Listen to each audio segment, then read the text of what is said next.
Welcome to the stream. So today we're going to be doing a Q&A, followed by a sort of a lightning round where we'll do a Q&A based on the chat, and then we'll go watch some old videos. I'm going to be here until 6 p.m, so we have 2 hours. So the gameplay on screen is not live. It's just going to be a video show reel of a bunch of different games. Now at the moment it's Call of Duty Black Ops. You can see in the bottom right it says what game it is, and they change it like every 3 minutes. So first question we have from Geofen. If you're wondering, these questions came from the Discord I mentioned on the community post, but we will be doing a Q&A in the chat later after these picked questions. So from Geofen, he asks, what is your most memorable moment from the Elder Scrolls series? And that, I think, is for many people, is the first time playing one of them. And that, for me, was Morrowind. I played it, can't remember exactly when, but I was young. It wasn't 2002, it was much later, because I picked it up for a 2-for-1 deal from GameStation, which was an old store in the UK. So it must have been pretty old at the time, and it had, like, PC Gamer branding on it. So it wasn't even published by Bethesda, or Ubisoft published it in the UK. It was like republished by PC Gamer and sold again. So it must have been later. But anyway, I pick up this game from GameStation, and I'm maybe 13 years old. I have no idea what it is. The back of the box looks kind of appealing, but I don't know what to think. It was rated like 85% from PC Gamer, so I was like, must be a pretty good game. So I come home, install it, and the game boots up, and because there's no manual was actually included in the game, so I have no idea what's going on. I'm just walking through Seydenine, no idea what's going on. Because I'm dyslexic, I pretty much decided, I just won't read the text, which is what people hate on Elder Scrolls fans for doing. But yeah, I was one of them. I was just like, yeah, won't read the text. So I was walking around, no idea what to do. I remember going into Ariel's store, kitting myself out in like iron armor, because I thought like, oh, this is so cool, like I'm like a full-on knight in a medieval world. And at some point I got the niece up in the north, and there's orcs around, so I just remember killing all the orcs, because my only reference of orcs at that time was Lord of the Rings, and I'm like, well, orcs are the bad guys. So I start killing the orcs, they kill me, and then I'm like, what the hell, I don't understand what's going on. And I think it was around that point I decided to start googling like, what the hell am I meant to do, and that's when I learned how to actually play. But yeah, my first memories of the game were kitting myself out as a knight, no idea what class I even picked, and then killing orcs indiscriminately, because orcs are bad to my teenage brain. So that's question 1. Going to question 2 from Gnarly. What would you fight? What would you rather fight? 100 elder dragons with health of a chicken, or 1 chicken with health of a dragon?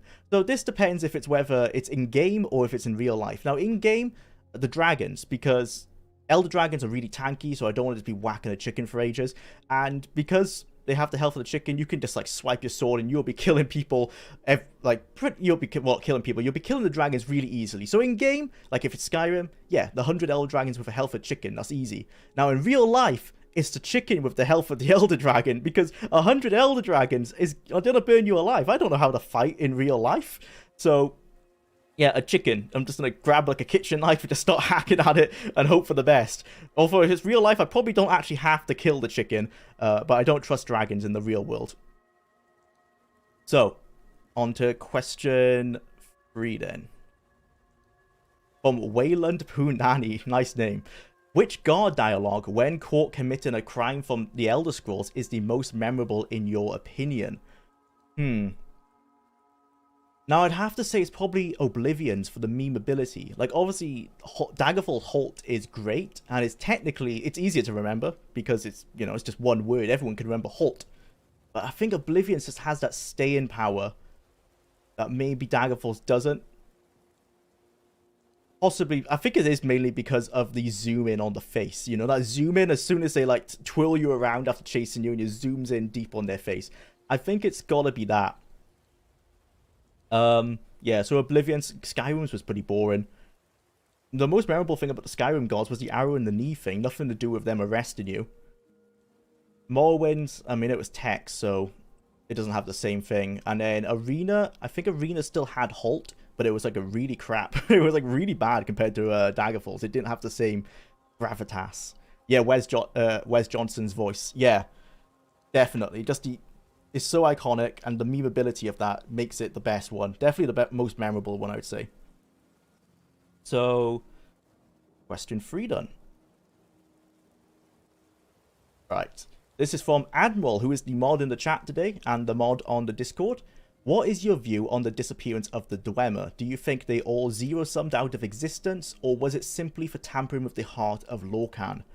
So, I think the fan favorite, right, is that they zero-summed, like, they realized, like, oh, we're in a video game, or, oh, we're something that they didn't think they were, and they almost, like, wished themselves out of existence. But because it's kind of a fan theory, and I'm not sure what lore actually backs it up, you can really kind of put in any fan theory you want, can't you? So, when I think of it, the Tribunal could utilize the heart of Lorcan to become gods, so they must have gone in almost with a wish, being like, I wish to be a god, they tinker with the heart with the tools, and it makes it happen. So maybe the Dwemer, I can't remember his name, Kagnarak?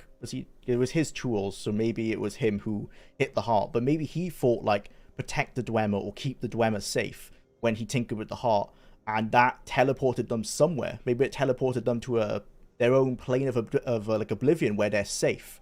It depends, like, how the heart works, you know? Kagrenak, yeah, that's it. It depends, like, does the heart just, like, grant wishes? We don't really understand what it does. If it does grant wishes, it's possible it just teleported them somewhere safe. It's possible that it is, you know, the zero-sum theory. I don't really know. I think it is all theories, and Bethesda probably will never the definitive answer, because they understand that the lore community is a big part of their games, and the more they have to discuss, the better it is for the community. So I don't think we'll ever learn what happened. But I like to believe that it probably teleported them somewhere safe, maybe their own plane of oblivion anywhere. Question 5 from Dalisos. We have, what were your first video games? This was a hard one to think of, because my first memories of a video game was Lion King 2 on the PC, but I don't think I played it. I think I was sitting on my dad's lap while he played it. The same, I remember Aladdin on the PC, and these were both ports from the Sega. I think from the Sega Genesis they were ports from. Aladdin on the PC, I remember watching, my sister was playing it. Again, I don't think I was playing it. I remember I played Star Wars Rebel Assault 2. That was on PC. My dad, you could, there was some settings in the options where you could make yourself invincible. So he set that up, because I must have been like 3 or 4 at the time, for me to play the game. I'm not sure if that's the first one. Alex the Kid on Sega Master System, I remember playing. Which is odd, because I don't remember ever owning a Sega Master System, so maybe it was a friend's. But definitely Alex the Kid. And then also a handheld fishing game. Like, it was a fishing game connected to like a plastic fishing rod, and you would have to pretend you were like casting out the fishing rod, and it would tell you if you caught a fish, and you would reel it in. It was like one of those cheap, like, £10 things you could get from Woolworths at the time. I think I got it as a present. So it might have been that, which is definitely not the best introduction to gaming, but it is what it is, I guess. Mystery is much more interesting. Yeah, for lore-wise, I think it is. Okay, question 6. What motivates you to start making vids? So this is questions from 2 people, because they're very similar. So the first is from Dalisos. What motivates you to start making vids? And the Jwlar channel. And then Angel the Prodigy asked, what had you get into content creation to begin with? Now this is a long story. If we go back to the very beginning, it was that YouTube was kind of the up and coming site when I was at that age where you start getting into the internet. I think it was maybe about 10. So I missed out on MySpace, and Bebo was a big one in the UK, which is similar to MySpace. I missed out on those. So YouTube was like the in website when I was growing up that everyone in school was like watching and getting into. So it was just like, at the time, it was just watching silly stuff like Fred, if you remember that, the high-pitched guy, and like comedy sketch type stuff. But one day my friend showed me Lego stop motion videos, and those just amazed me. And it became like my new obsession, because I had loads of Legos, so I knew I could do it. So I had like this cheap VCR camcorder, And it was awful for taking photos, but I'd take photos at like 240p, and I would make these Lego stop motions that were dreadful, just absolutely awful. There's some on YouTube that we might pull up, but later when we're watching the old videos, we might not do because they're pretty bad. But yeah, so Lego stop motions where I was started, but I was really young at this time. Like, that wasn't making a channel really. And then it wasn't long until I was watching other channels like KSI's FIFA series and Woody's Gamertag or Wings of Redemption for Call of Duty kind of stuff. This is when I was a bit older, maybe like 12. Really getting into Call of Duty 4 and Call of Duty World at War. So I was watching that and I was like, yeah, I wanna make videos like this. Like, I've made the Lego stop motion stuff. I want to make gaming videos. Like, I want to be a YouTuber. Like, at the time, a YouTuber wasn't a career. I don't think anyone was making no one was making money at the time. They might have made money like a little bit, but not a lot. So then I invested in this, it was called an Easy Cap, which was a USB capture card. And it was designed for recording VCR composite cables, like to record VHS tapes and for digital conversion. So it wasn't really made for making video game videos or anything. But I would use that to record my Call of Duty World at War gameplay, and I distinctly remember creating a montage in Windows Movie Maker using the Lonely Island's Like a Boss as the music. So yeah, it was definitely peak early 2010s. It would be pretty cringe. The channel was called Your Own Side, which is still my gamer tag on a few games. Sadly, I deleted the channel, but it still comes up if you search it, like all in one word. It had something like 50 subs or anything, but I would upload on that when I had the chance outside school. I remember there was a time where you could cheat the algorithm and use someone else's tags to become a related video of theirs. So I did that, of course, being I was like 13, 14 years old and chasing fame, I guess, as you do at that age if you have access to a YouTube channel. And that video got like 20k likes. It was some Modern Warfare 3 tutorial or something like that. But it got 20k, not like, sorry, 20k views off the back of a Woody's Gamertag video. But obviously loads of people, like new people, were doing this. So loads of people were like starting calling me out in the comments, and I tried deleting them, which is scummy on my behalf. And I felt, and you know, they were calling me out because it was pretty scummy to steal someone's tags. And that really dented my confidence in the channel. And then not long after, at some point, someone like found my channel in school, and it obviously spread all across the class, and I was just so embarrassed that I think that night is when I deleted the channel. So I didn't really bother with YouTube then for another 2 or 3 years until I made a Minecraft channel, and that was called The Gaming Spectrum. Again, it's deleted, but I think you could still search it, all one word, The Gaming Spectrum, and it comes up with not a lot of subscribers. But we did have a video again with like 10k views, where we mocked a sofa advert. So there's like sofa companies in the UK like DHS that, or no, DHF, I can't remember what it's called, but they're always like, the sofas are always on sale, like no matter what, they're always on sale. So we mocked that in Minecraft with like a skit, and it was just a group of me and 3 friends doing that. And yeah, so we had that channel. We only ran it for like 3 months, but that video hit 10k views, was really good for morale. And this was around the time that Minecraft channels were blowing up the first time. Like C-Nanners had done his playthrough maybe 6 months before, so this was like the prime time to get into Minecraft. Like, me and my friends always look back because we were 16, like, damn, if we actually like dedicated ourselves to that, we have no idea where that could have gone, you know.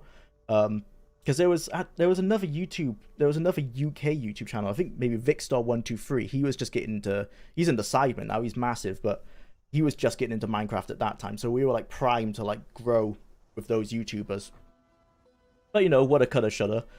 And after that, I went to uni. No, before uni was college. You do 2 years of college before you go to uni in the UK.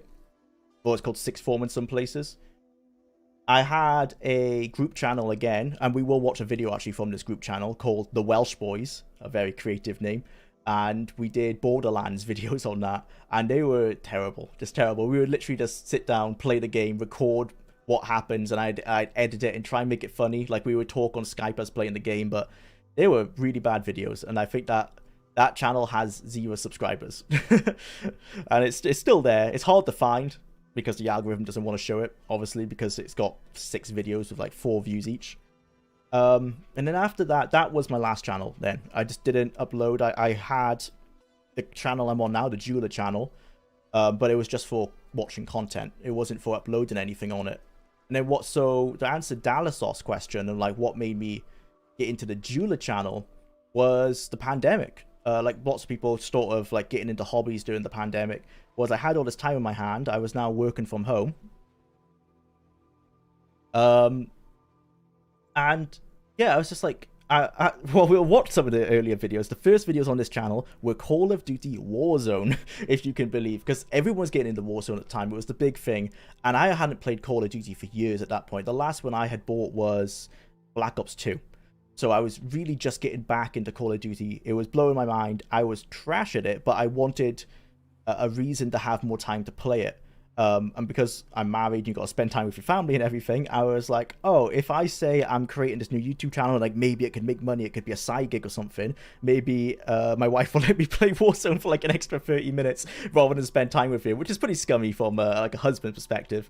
But that was the motivation behind the channel. Obviously, those videos didn't go anywhere because no one wants to watch someone who's trash at Warzone and whose knowledge at the time of making YouTube channels was like 10 years out of date. I was making YouTube videos like it was 2014 and it was 2020 at the time. So yeah, they didn't go anywhere, obviously. And then we'll get more into this when we're watching the videos later. But then I started watching, started creating content like Scott the Was, who's a content creator I like to watch, and he was sort of inspired me to like do more comedic stuff. I did some Scott the Was style videos, and they slowly changed over time. I maybe did 5 of those before they became the Morrowind video. So that Morrowind video, which is the only, it's just now the first public video on the channel, that was like a Scott the Was inspired video, I guess. And that it kind of just grew from there. I sort of started slowly finding my own style until we are where we are now. So yeah, I think that's the entire story really of where we got to there. Oh no, not Fred. Yeah, yeah, Fred, for sure. Did you get into Newgrounds back in the day? Yeah, I played Newgrounds and RuneScape and stuff. Yeah, definitely. They were making money for organizations like Machinima. Yeah, I think this was just before Machinima. I was watching like Wings of Redemption really early doors.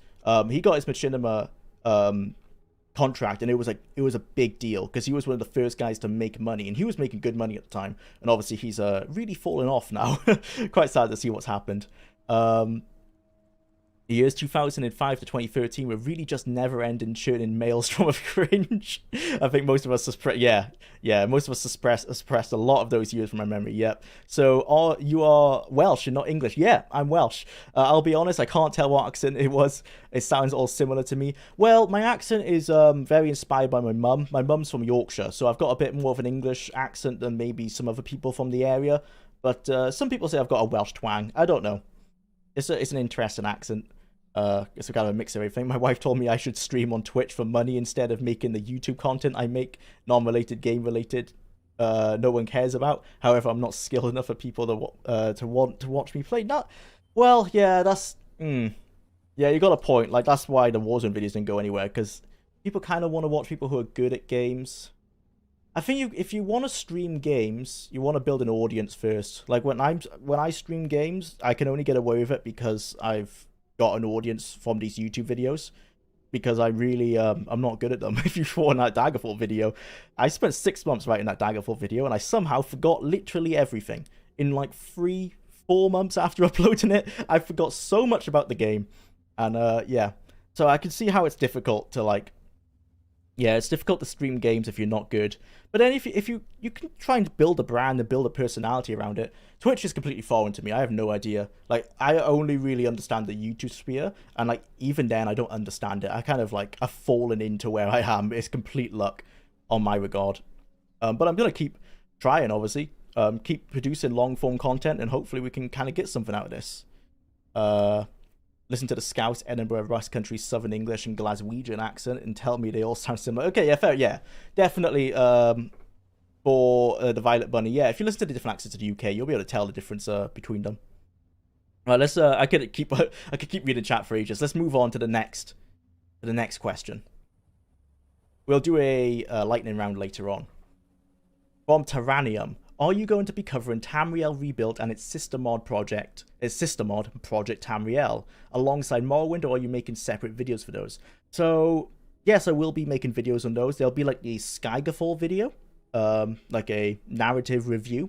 Definitely Tamriel Rebuilt first, and then maybe the Skyrim part of Project Tamriel. Those will be separate videos. I'm not sure I'm going to do a Morrowind video, like a long one, only because Patrician TV has done it, and he's done it way better than I think I could. So, yeah, like, I don't know if I could ever top that video, and it's almost futile in trying. Now, I might, 4 years from down the line, I might be way more confident in my abilities and have a go. But as it is, I'm not going to be making a Morrowind one. But yeah, I will be covering those mods for sure. It'll be like the Skygerfall video. Over on to question 8 from Vgel. I'm awful at Nordic pronunciation, sorry. What would you say to a Daggerfall remake? Same game, just made with today's tech. So this was an interesting one. If same game with today's tech, does that mean... Well, that's Unity, right? That's the Unity version. So what I think maybe this means is the same game, but had the developers not been limited by technology like they were. Strangely enough, I'm not sure we're fully there yet. I'm not sure we're fully to where they would have to be to completely achieve what they want. But in one way, this game is what the Wayward Realms should be. But obviously it's going to have, let's say it is Daggerfall. It's got the Daggerfall lore. It's set in the Elder Scrolls. I think the opinions would still be as split as they are, because it will still be a super wide, somewhat shallow, procedurally generated game. You can see how some people love No Man's Sky, some people don't like it, even after all the changes that have made the game a lot better.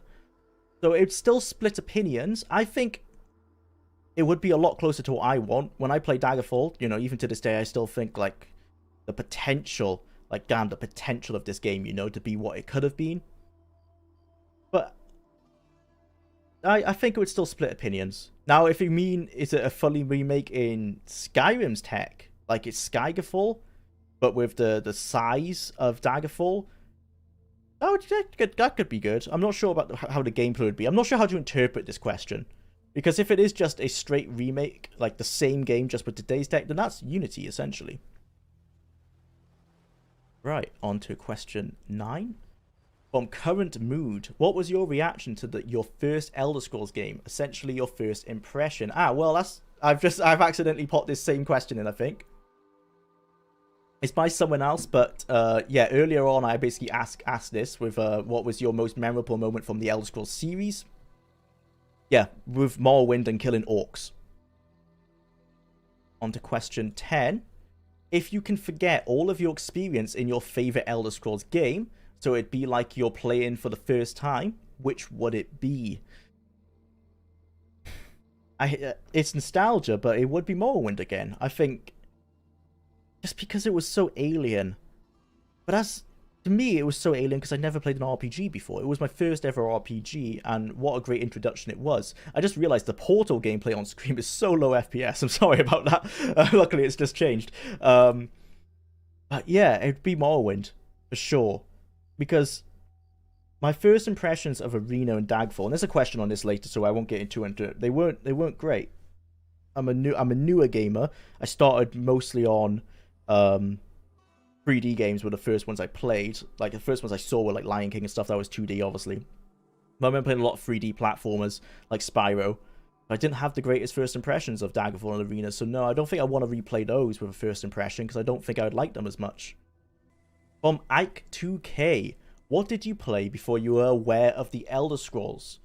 So we talked about my first games, but obviously there's quite a big gap between my first games and where we were, where I was when I picked up Morrowind. So, a lot of the Sega Master System, I have memories of Sonic 1 and 2. Again, odd, because I didn't own one. Then I got a PlayStation 1. Now, the PlayStation 1, just 3D platformers everywhere. Crash Bandicoot, Spyro, Medieval. Was that it? Now, I played a lot more games on PS1, but that's the thing, the 3D platformers I played. A lot of racing games, Gran Turismo. I had a jet ski game, which wasn't good in hindsight, but I loved playing it because it was split screen, so I played with friends all the time. Then I got back into PC gaming, a lot of Sims. Sims 1, I couldn't run Sims 2 on my computer. I was so gutted about that. My sister would play it on her laptop, and I'd watch her, but my hand-me-down computer couldn't run it. So I played a lot of the Sims 1 and a lot of Rome Total War as well. And then it was probably about playing a lot of Sims, a lot of Rome Total War. I had a PlayStation 2 as well. I loved the Harry Potter games on the PlayStation 2. I loved Wrath of Cortex, which is objectively not a very good Crash game. No, it's a decent Crash game, but it has its problems. And also Spyro 4, the really bad one, which I forgot the name of. Enter the Dragonfly. Oh, awful. I think that was all I had on PS2 at the time. And then that's when I picked up Morrowind. Another one from Ike2K. Is there any type of game you completely abhor and think is a waste of time?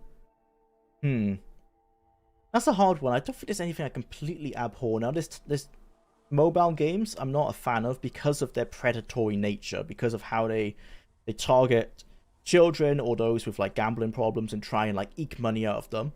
Like, yeah, I hate any kind of game that does that because it's preying on people for money, which I'm not a fan of. But in terms of the games, like, honestly, I kind of like Call of Duty Mobile. Like, it's a decent enough mobile game. Some mobile games are okay despite their monetary methods. But no, I don't think there's a type of game I abhor, unless it's like, you could say, like, I don't know, child porn games or something. Like, yeah, obviously I hate those ones. Anything like, yeah, like, obviously you should hate them. Stuff like that. But no, that's not a type of game I completely abhor. There's types of game I think are a waste of time. Like, I think, like, maybe I would say a dating simulator is a waste of time for me, but for other people, they might enjoy it, you know? How and where, oh, there's a typo in this one. How and where do you store footage for those long videos, and how much space does it take?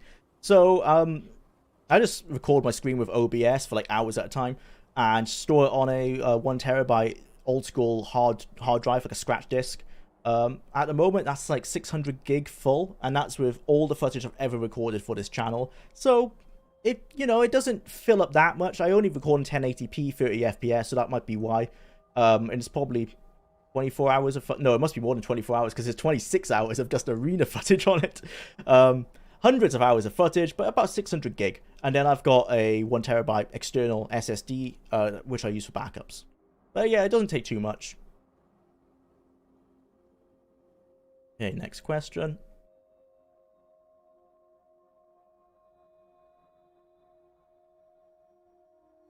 From Fleffling1. I'm not sure if the one's meant to be there. Fleffling. What is your favorite, most bizarre mod for the Elder Scrolls? Oh man, this is it's the first mod I ever installed for Morrowind, and it was before the Nexus was ever out. And I'll see if I can find it and put it on screen. I did, yes. It's called Woodenfell, and it's one of the first mods ever uploaded onto the Nexus. If I turn this on. So if I move it, I'm not sure if chat's blocking it there, but Woodenfell uploaded in 2008. So it was around before the Nexus. I didn't download it off the Nexus. I found it somewhere else. It looked like this. It was a different time of modding. People weren't modding the way they were now. It was very much like seeing what cool things they could do in the creation suite. Yeah. So this is the most bizarre mod I've ever played. It was the first mod, and I have strong memories of being creeped out by just how weird it was. Yeah. That would be it. Woodenfell on the Nexus. I'm sure you can still find it. I don't know why you would, but it is most likely still there. From Teuton. How do you feel about the changes of the Elder Scrolls from tabletop RPG jammed into a computer to generic fantasy action game, in terms of game direction and philosophy being almost entirely changed with Skyrim and a bit of Oblivion? I think it is just what it is. It was inevitable because I feel like the tabletop inspired RPGs of the 90s and some of the very early 2000s kind of run their course. People were really kind of hitting the limit of what they could even do with that formula. And you can see that with like when indie developers try and recreate those games, they very much just feel like the 90s games, like maybe better graphics, better visuals and everything like that. But no one has really mastered a dungeon master in a computer. And I think it would take a ton of work to even make that possible, if it even is possible. So I think that the movement away from it was very much because people just realized we can't achieve what we want. Some games got close. Vampire the Masquerade, you know, it dropped. It wasn't fully like a tabletop RPG, but they pushed it as far as they could. So the transition was inevitable in the whole genre of RPGs. They all kind of made this transition in the 2000s to more of an action RPG style, or to an action RPG. Even things like BioWare, where they like KOTOR was still built very much on a D&D type system. Dragon Age still, but even those sort of slowly move away because businesses need profits. Profits come from sales, and the general public wanted action RPGs, so it was an inevitable change.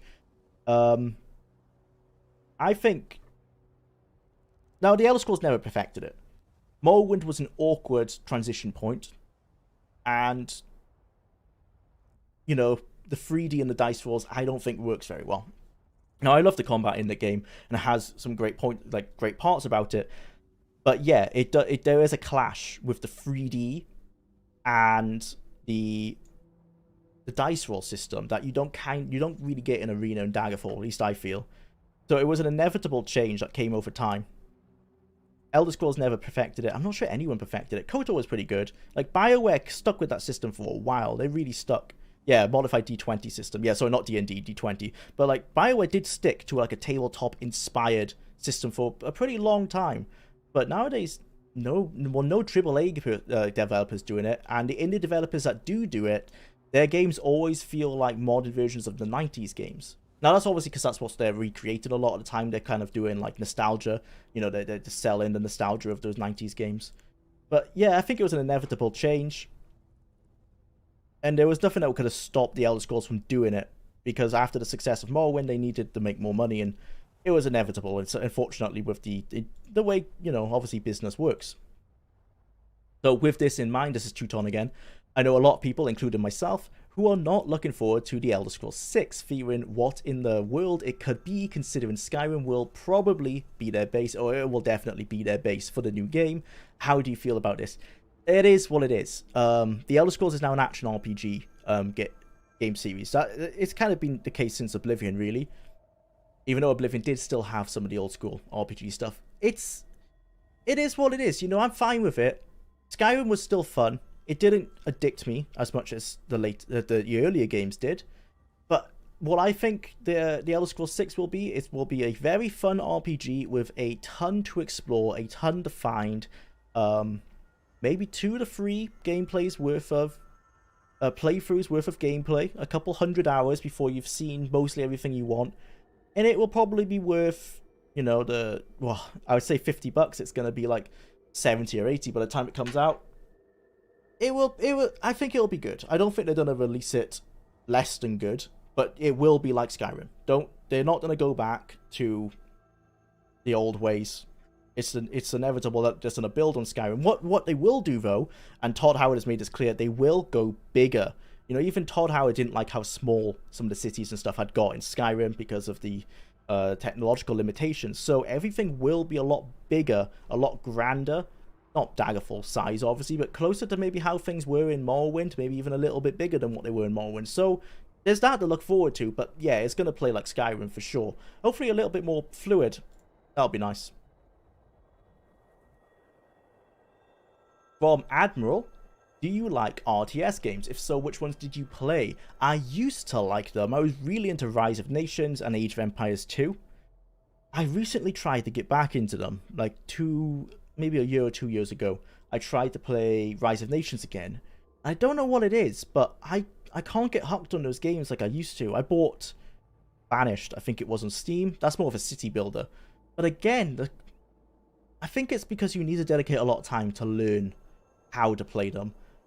I just don't have that time. So they don't pick me, they don't hit me the same way they used to. I'm not, yeah, I don't have any push to play them. Now, I do still play games with RTS elements. I love Total War. I've been playing a lot of Warhammer 2 recently. So yeah, I still love RTS elements in games. But not RTS, like full-on RTS games as they are. I prefer grand strategy. I'm more of a casual. You know, my favorite, if I was going to pick up a strategy game now to play, it would probably be like Civ 5 or Civ 6 or the Total War series. Yeah. Okay, moving on to Eldoon's Noodles. What's your favorite console? It would have to be between the PS2 and the PS3. PS2 had a ton of great games in it. For the longest time, I think it had one of the biggest libraries ever. It might still do. Actually, the Wii probably overtook it with all the shovelware. But the PS2, great early gaming memories on the PS2. And then the PS3 only because it was kind of like my adolescent console. It was a console that took me through my teenage years. It's what I had my best multiplayer memories on, especially with Call of Duty, Gran Turismo as well, Gran Turismo 5. It's between the PS3 and PS2. I'm not sure which ones I would pick. Probably the PS3. I think I had the best memories. A lot of them were playing with friends, which kind of skews it. But yeah, because of that, it was the first console where I was like, oh my god, like, multiplayer is a thing. I hadn't really experienced that before. It was a thing on PS2, but I didn't have access to it. PS1 has Symphony of the Night, which with that alone makes the best system. Yeah, fair enough. I played that on the PSP, but brilliant game. For sure. I only played 3D platformers on the PS1, so while they had great memories, I didn't really experience the best of what it had to offer. Okay, another question from Admiral. Has anybody besides Raid Shadow Legends reached out to you for a sponsor? And then we got, which products do you think you would be willing to advertise on your account if they were also willing to give you permission to do so? So yeah, if you didn't know, Raid Shadow Legends reached out to me, but they would have to offer me a lot more money to sell out my channel, and they did not offer me enough. I don't think I would advertise mobile games, I'm going to be honest, because again, the gambling, the kind of sketchy thing around it, I don't hate anyone who does advertise those kind of things. Go for it, you know, get that money. But for me, I just don't feel like my audience, my audience wouldn't be happy with it, and two, it just doesn't sit right with me to do so because of the gambling nature of it. But things that I'd be fine promoting would just be like products that I believe have a utility. Like, I might not utilize them, but things like VPNs, like people use VPNs, like mostly just for watching streaming services abroad, but they have their use. The same with like Squarespace or anything like that. Like, yeah, as a graphic designer, I would normally work with web developers, so we didn't need Squarespace to get anything done, but I understand there's a market for Squarespace, and I would be fine advertising that. So things that are like not gambling, not predatory, have a use for my audience, for any audience, that's what I'm fine with advertising. I'm a web dev too. Oh, nice. Yeah, I used to. Yeah, well, I still freelance, but I haven't worked with a full team for a while. But yeah, we used to, if we ever designed a website, obviously we'd have a web dev team build it. We wouldn't use Squarespace, but I'd be fine advertising for them. So yeah, anything that has a use, like even things like those How You Shave Club or stuff, like I'd be fine with advertising that, because it's not, you know, they're not pushing people to buy it. And if you want to buy it, then go for it. You know, if you want cheap or cheaper shavers, why not? And then this is the last question I have, and then we'll do I'll read through some of the chat, and we'll do some like lightning round for another 20 minutes or so. But from Prosecutor, do you think Elder Scrolls Red God would make a good adventure game today, as in more polished, better combat than the original? I can't actually answer this properly yet, because I haven't played Red God fully. But in the future, sometime after Arena, after a bit of a break from the Elder Scrolls, where I'll explore some other games, maybe some early Bethesda games, maybe not. But yes, I will play Red God, and I will be doing a Red God analysis at some point, and then I will be in a better position to answer this question. But from what I've heard, so this is completely not from my mouth, it seems like it was a decent adventure game compared to like the likes of like Tomb Raider. So yeah, if you update it with modern controls and combat, apparently the story is really good and the lore is really good. I'm sure there's a space for Red God, and I'm sure people will enjoy it. But of course, Bethesda's not interested in doing any more spin-offs, I don't think. Elder Scrolls Online and any kind of mobile games, I think, is as much as they would push it. Okay, so that is all the questions I really have. So let's just go to...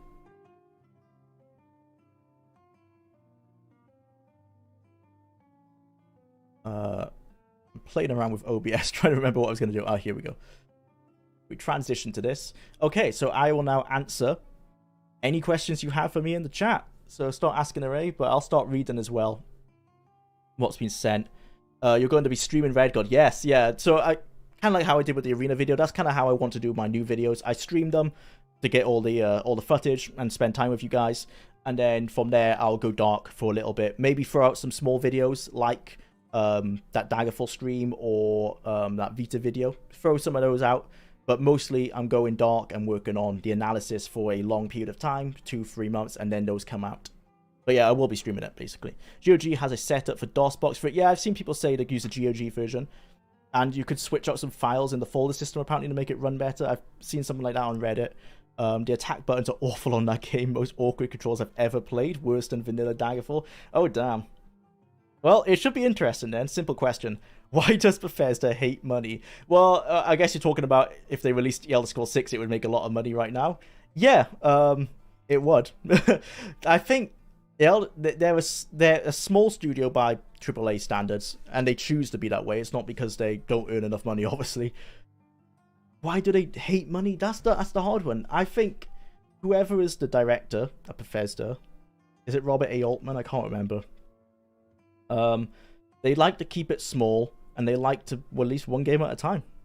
That's how they do it. So, yeah, they're owned by Microsoft now. Microsoft might up, if they pump hundreds of developers in it and work on 2 games at a time. Who knows?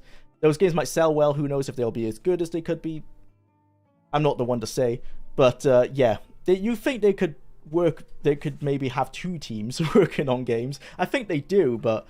There's a long time between releases. I don't want yearly releases from Bethesda, but that's way too much. But they could do every 2 years. Come on, you could alternate Fallout, Starfield, Elder Scrolls, maybe a new IP. Who knows? But yeah, they very much like to re-release the same game. Have you ever got into 40k? No, my only experience with Warhammer is Warhammer Total War, so the old school fantasy Warhammer. I know some stuff about 40k, just like I've read like some stuff online about like how messed up the lore is. Like it's really grim dark. I would be interested in getting into it, but it seems like there's a lot to like catch up on, What I think a good introduction for me would be that sequel to Vermintide. I forgot what it's called, but the one that's set in the 40k universe. I'm not sure if it's out yet or not. I'm not sure. But I think that might be a good introduction for me, because I really like Vermintide as well. I find that I'm better introduced into universes through games, because it's the games that kind of get me like wanting to learn more about the lore. If you could play only one Elder Scrolls game with mods from now on, which would it be? Oh, I'm going to leave the YouTube channel out of this, because obviously I would say Daggerfall, because it probably would be the best for the channel. If just for like, from a fun perspective, with mods. Now, as it is right now, Morrowind, but you go down 10 years in the future, it might be Skyrim, because we possibly could have Skywind and Skyblivion and Beyond Skyrim, all the Beyond Skyrims are doing. If all those came out, it could be Skyrim in the future, but right now, yeah, probably Morrowind. Daggerfall, even though I made the mod video, that mod in Daggerfall is a ball ache. Like, my mod list literally a week after that video was broken because of an update, and it's just a pain to update it, because like I'll update the mods and then an update will come out and some will break, some won't. So because of that reason, at the moment Daggerfall is not my favorite for modding, because it's all over the shop. Until we get a final 1.0 version, it's going to be Morrowind, I think. If you've ever played Tomb Raider, you'll definitely see how Red God took some inspiration from it. Oh yeah, I'm sure I will. Yeah, I played the first one. we could actually see Elder Scrolls and Fallout games from competent studios now. Hopefully that would be good. Elder Scrolls made by Blizzard. Oh, I mean, old school Blizzard, great. Current Blizzard, oh dear. The same studio that made Morrowind, made Skyrim and Oblivion. Yeah, they are competent and are highly respected games because of their creators. Yeah, but they've had hard times recently. And I know people say it's just the one game with Fallout 76, which is true, and that was made by another studio. But there's been some management issues. The release date of 11/11/11, for example, did hurt Skyrim. There was a lot of things Skyrim could have done better if it had more time, that the developers acknowledged, and there was a lot of cut content. So there's been some management decisions. They still make, obviously, excellent games. Even Fallout 4, while it's not my favorite, and I still can't really get into it fast past my first playthrough, it's still a pretty good game. It's just some decisions they've made lately in the last 10 years, I guess. Last 10 years. Bit iffy. I'm still a very competent studio, but maybe we can get more studios working on it. Did I miss any of my questions? Dennis Pence, yes, your Ike 2K, right?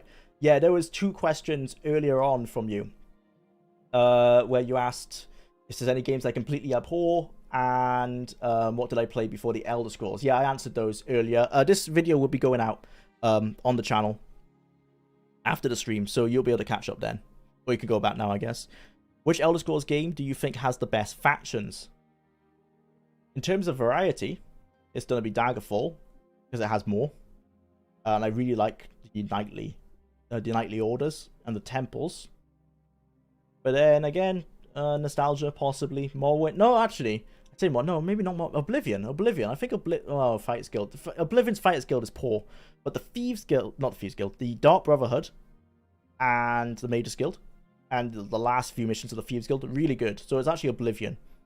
Those were some of the best quests I think the Elder Scrolls have ever done, in my opinion. But after that, it'd probably be then Daggerfall, then Morrowind. Those are like closely tied. Arena doesn't have any. And Skyrim's were very much lackluster. I think everyone can agree on that. Everyone shits on Todd Howard, but he does know how to make... Yeah, he does know how to make an engaging game. If not for him, Bethesda would be done. Yeah, of course he does. He's very good at his job, which is why he got promoted to where he was quite fast, and he's managed to stay there. Rather off-topic question, what is your favourite game made by Valve? Portal 2, which is actually in this video show reel. I love Portal 2. I probably replay it every year or every 2 year. It's a really fun game. Then after that, probably Half-Life 2. You know, the standard ones. I never really got into Team Fortress too much. I only have I only have like 20 hours, which is not as much as meant a lot of people. I wasn't never really into that kind of a competitive shooter in that style. I was more of like a Call of Duty guy. But yeah, Half-Life 2, Portal 2. Bethesda hasn't made a good game since Morrowind. That's it. Everyone has their own opinions. I think they're still good games, you know. 6 out of 10 is still technically good. Like anything above bang average, 5 out of 10 is good. And you have great and then you have excellent. They definitely still make good games. All Blizzard really pour actual love into the games. Yeah, now they only want money for sure. Yeah, Test 5 and 4 and 5 are good games. It's just maybe not excellent. Jwlar, I'm 26. So my first game was Morrowind, so maybe I'm skewed. But I love Daggerfall, and I could see the appeal of Arena, especially compared to its competition, which I've been playing a lot more of like the 90s RPGs, and I could see Arena it wasn't doing anything new, but it was doing what the competition was doing and making it way bigger. You gotta give them props for that. Have you worked on any mods for Daggerfall? No, I have no idea how to. The only mods I've ever made were personal ones for Morrowind, because the creation... What was it called? The thing that comes with Morrowind, that the creation suite disc, whatever it's called, it's so easy to use. I would just use it to make self-insert characters, or you could mod... you can make a companion, and then you can mod that companion to have stupid stats and stuff like that, like 100 attributes, everything, Just stuff like that, but I've never released anything. How dare you be younger than me? Sorry, Seranium. Sierra or Lucasfilm point-and-click adventure games? Yes, Monkey Island, for sure. Definitely want to cover Monkey Island at some point. And... Oh no, I forgot the name of it. What's the one with the white bunny? I only played one of those. Not Sam and Hyde, is it? No, I don't know why it's salmon something, I think, but the ones with the white bunny. I used to love those. I'd love to have a reason to replay them, but yeah, I love the Monkey Island games. I was rewatching your Daggerfall retrospective again. Salmon Max, that's it, yes. Really good memories of playing one of the Salmon Maxes. I'm not sure which one it was, but any excuse to replay it would be great, for sure. I was rewatching your Daggerfall retrospective again when this went live, and then I had a college class. Nice, Phoenix. Welcome to the stream. We're just going to be doing some more questions for about 7 minutes, and then we're going to go down a trip down memory lane and watch some old videos, which are going to be very cringy, because I was still trying to find what the hell I even wanted to do with this channel. And there also will be, in those videos, a kind of an impromptu face reveal, because I didn't hide my faces in my first videos, because I didn't care to. And I don't care to now, I just don't have the face on the channel, because I don't think it helps the videos in any way. But yeah, so there will be a face reveal later on from the unlisted videos. Haven't we already seen them all? Yeah, so the gameplay is a 30-minute loop, so it is just looping around. I didn't realize the questions were going to take so long. Important question, why purple? It's my favorite color. That's just the reason behind it. Yeah, that's it. And then it's a purple gem because I chose Jwlar based on my initials, JWL, which is for my initials for my name, and then assault rifle on the end of it, because again, Call of Duty gamer when I was younger. So initials plus assault rifle. It looks like, you know, it phonetically says Jwlar, like someone who sells jewels. So the logo is a jewel that's purple colored, kind of like a Spyro gem, and that's what inspired the intro noise for my little 2-second intro. Is the when you collect a gem in Spyro. Which do you think influenced your style of content? So well, there's been a few, and we'll go through them later as we're watching the videos. But what is gamer tag? Call of Duty content. Then I became more of a comedy gaming channel, so that was Scott the Was. And then as I got more into more serious reviews, that was an abundance of them. There was Ant-Man, there was, I think there's a channel called Ant-Man or something like that. I forgot his name, but there's a channel like that. There's Cadicarus. Cadicarus is more comedy. That was maybe for the Scott the Was type videos. Those were as I was getting more into reviews. And then I started making the Daggerfall video, similar to my other reviews I had done at that time, which were like 20-30 minute things. If you look at like the Morrowind video, the Republic Commando video, like I was doing like 30-minute reviews. And then I was going to do that for Daggerfall, but the making of was so long that I split it. And I think it was maybe on episode 3 or 4 of the Daggerfall video where I found Patrician TV. And then I was like, well, looks like people do like stupidly long videos, so let's not try and cut down my script, because that's why I was trying to cut down my script to not be so long. And I was like, damn, this is so hard, you know, this video's going on, it's nearly an hour long, oh my god. And then when I saw that Patrician TV had done a long video, I was like, well, people like these, okay, just let's not cut back, let's just go fully for it. So yeah, I guess Patrician TV then was the last influence, and since then I wouldn't say I'm influenced by anyone. I don't really, the YouTubers I watch have nothing to do with gaming anymore. I mainly watch like Sidemen and stuff like that, or just like whatever's on the front page recommended. So no, I don't really have any influences anymore. But those were the initial ones.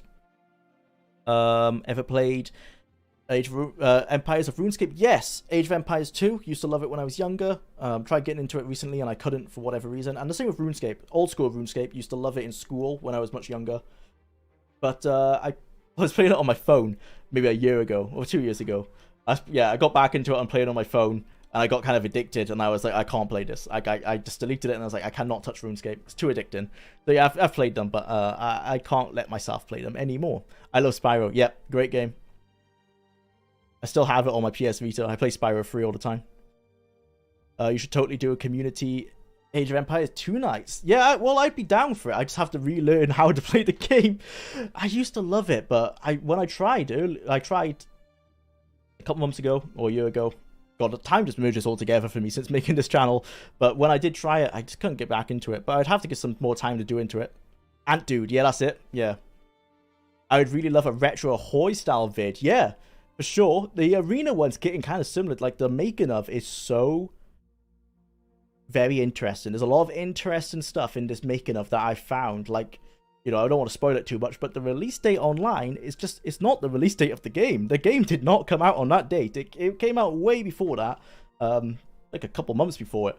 And there's a lot of like research going trying to pin down what that date is. And so that section, if I can edit it well enough, will be like a retro Ahoy style video. It's going to be pretty interesting, I hope. It should be good. That arena video is going to be my magnum opus for sure. You rock with Action Button / Tim Rogers. I've watched them, but like I said, I don't really watch gaming channels anymore. Any kind of channels outside of what's ever on the front page, really. I barely watch YouTube nowadays.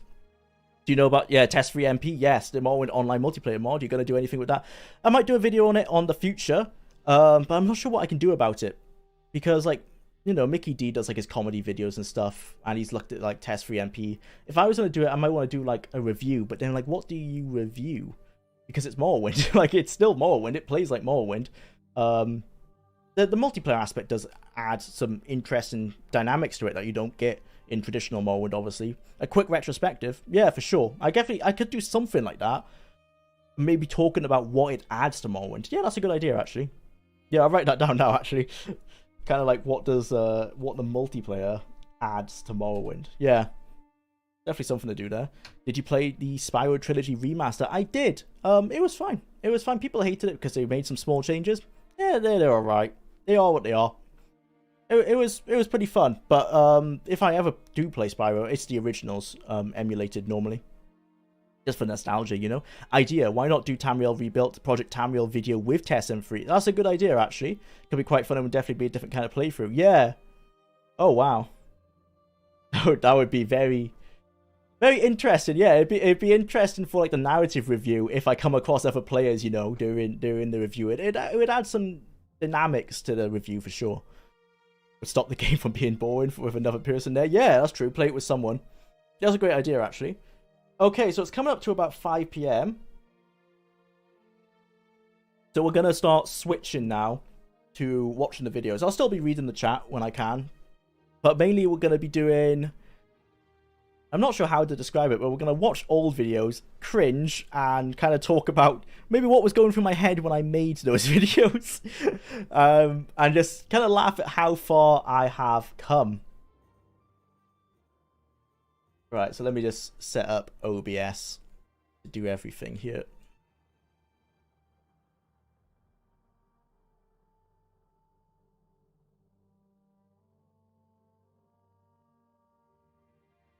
I'll switch to that for the time being as I'm setting up how I want the screen to look.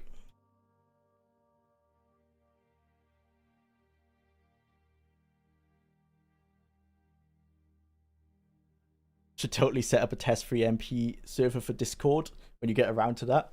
Yeah, I should have to learn how to do it. I've worked with like private servers before, but that was for like Minecraft years ago. I'm sure it's got a bit more fluid back since it was back then. Okay.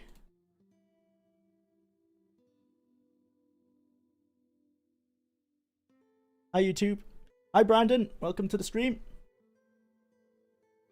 We're going to be starting watching some old videos now. So we can cringe at how far I've come as a creator. Which is a pretty long way. I hope people agree. No, worst case scenario, they say like, oh my god, you're way better. Then that you won't. These are really bad. Okay.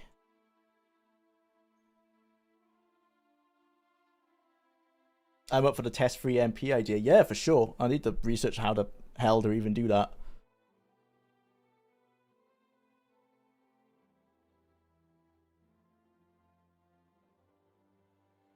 Okie dokie. I transition to this. Okay. So, this is my first ever recording of Morrowind from 2016. Okay, so it's definitely not my first ever recording of Morrowind, but my first ever, it's on this channel. It is on this channel, and it's called Test, because around 2016, I was in university, and I was like, you know what? I'm gonna make a playthrough of Morrowind, because there's definitely not enough Let's Play channels on YouTube. Definitely not. I don't know why I wanted to do a Let's Play channel. But I did, for whatever bizarre idea, and this was a test to see if I could do it, because the backstory here, I only had a Mac at this point. a big 21-inch Mac because I was doing graphic design in university, and I had sold my PC or something had happened. I didn't have my PC anymore, so this is running on a Mac using like a parallel boot. You could boot into Windows by installing it onto your drive. And this video is basically a test on if the game can run it, if the computer could run it and record it. And you'll see later it couldn't, but we get to listen to my 2016 voice. Is finally all set up. So sync. pretty similar to my current voice. It's exactly the same, I guess. We'll get into look at that. It says 31. I think you can see it isn't 31. It had mods installed. But yeah, so this was my first ever video, a gaming video on this channel, and it's literally just me. I just remembered what I used as a microphone. The microphone for this video was my phone. Like, it was my phone on the table in front of me, and the quality is pretty low. Yeah, it's really bad. But my microphone was my phone on the desk with the Notes app open, and I hit record. And then that's why I had to do that sync thing earlier, where I was syncing up the audio. It's so bad. Never heard of this game before. Yeah, man, it's really obscure. It's called The Elder Scrolls 3 Morrowind. But you can't find it anywhere. You'll have to buy it like off eBay. Really hard to find. The next video, this is now an earlier video, 2014. And this is a video for my graphic design A-level. So this is college. These are 2 years you do before university in the UK. So I'm like 16 when I made this, and it's very cringe. But this is my amazing design skills. I'm a lot better now, by the way. I was 16 here. And these are all tabletop things that I made myself. The days are so long. Oh, that mic quality. It's brilliant. I think to myself, do I want to live here when I'm old? The noise of the city where no one can sleep, the smell of the smog, it's enough to make you weep. So I work through the day and even sometimes at night, dreaming of when I can fly that big kite. Yeah, I wrote the poem as well. It's really bad. I look out the window, across the blue sea, towards the green meadow. I know what I'd rather be. That animation, so fluid. But if you live in the city, you will quickly realize, unless you get out, it'll be your demise. So listen to my story. It's one of regret. Get out of the city. Just don't you forget. Ironic, because I've never lived in a city, so I probably wasn't in a position to make that poem. But yes, so that was it's my first ever video on the channel. Yeah. And that's what this channel used to host back then. Oh my god, I just remembered. I've got to show you my Vimeo later. I've got a Vimeo with the worst video ever on it as well. I can show. Feels like an Adult Swim bumper. So this is my first thing from the pandemic. June 14th, 2020. There's the face reveal. I don't actually look like this anymore. I have since grown a beard and lost most of my hair. It was a rough 2 years. I think it was just aging from early 20s to late 20s. But I look super young there. Oh my god. But I'm not going to watch through all of this because it is literally just me playing the game and being awful. It's just like being trash at Call of Duty. Barely talking. I think I'm in my pajamas. The quality is awful. Very slow. Like I said, I'm scared to be honest. Even in HD. It's my internet doesn't want to do HD. But yeah. This is just 2 years ago, so I think this is if any of you want to make a YouTube channel, just remember that anyone can do it because this was me 2 years ago. You can anyone can you know, can grow on YouTube if you know what you're doing.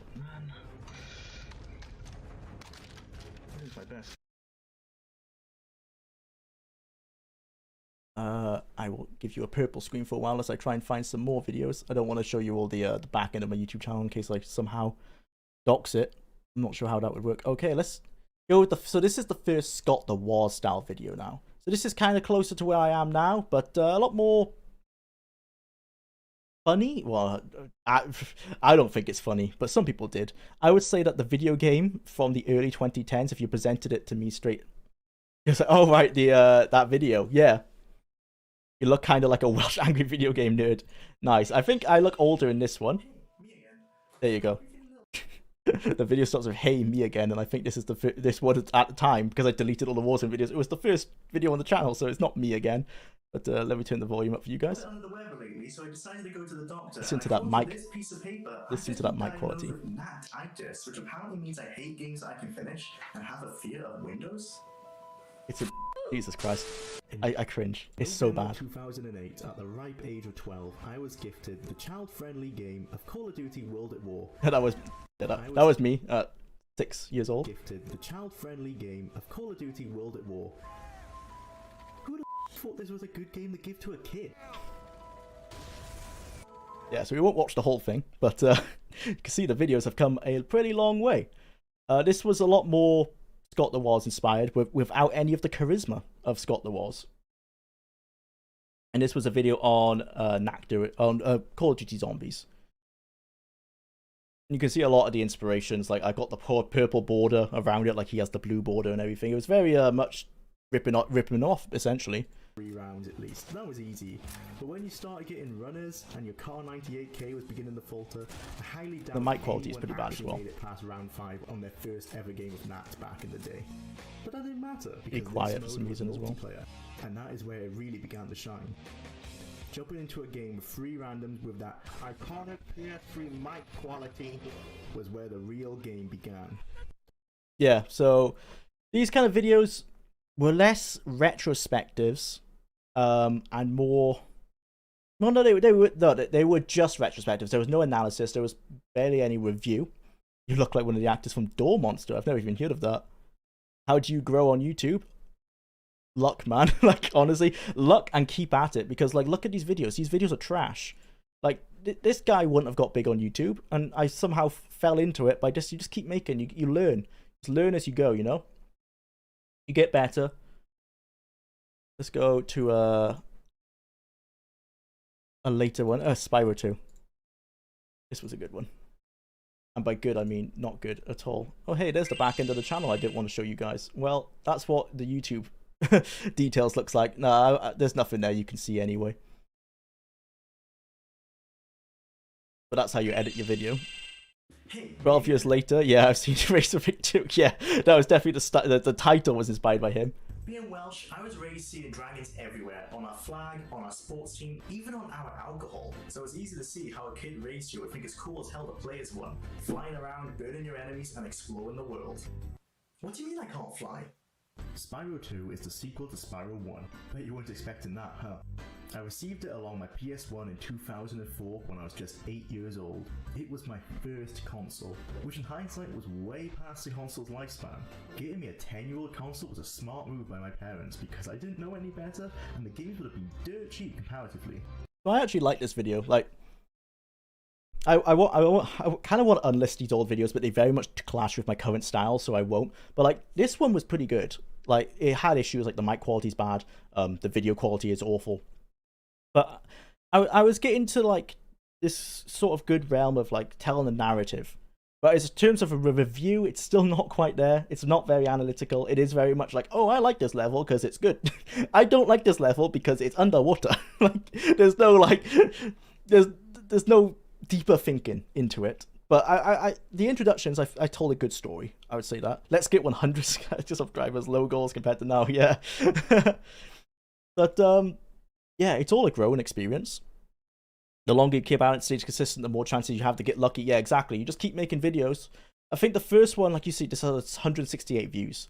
The first one that did hit it big was Morrowind. The Morrowind video had 500 views. And that's when I was like, oh, people like this style of video. If you watch the Morrowind one, it's very similar to this style. The only difference is it doesn't have as much as this. As much of, I didn't put my face in it as much, but it's very much, I'm still telling a story. Less gags, but there's still gags in it, but I'm telling a story through the video. So I was kind of forming this style as I was going, very much inspired by Scott the Wars and Act Man and Ant Dude.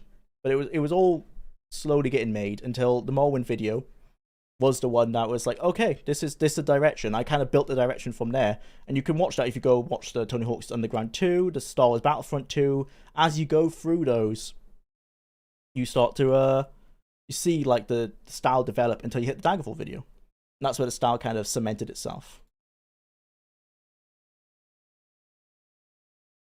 Oops, not that.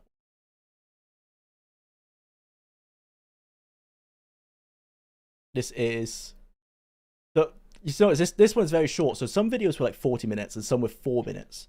And I was really struggling at the time to like, you learn so much when you're becoming a YouTuber on like how to make videos, and everyone's like, you got to upload consistently. It's got to be like every week.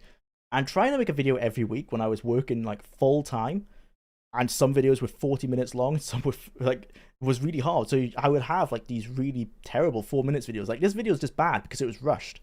And now I've since learned, like, honestly, upload schedules don't matter. You don't have to upload consistently. Just upload, you know, when you've got a video.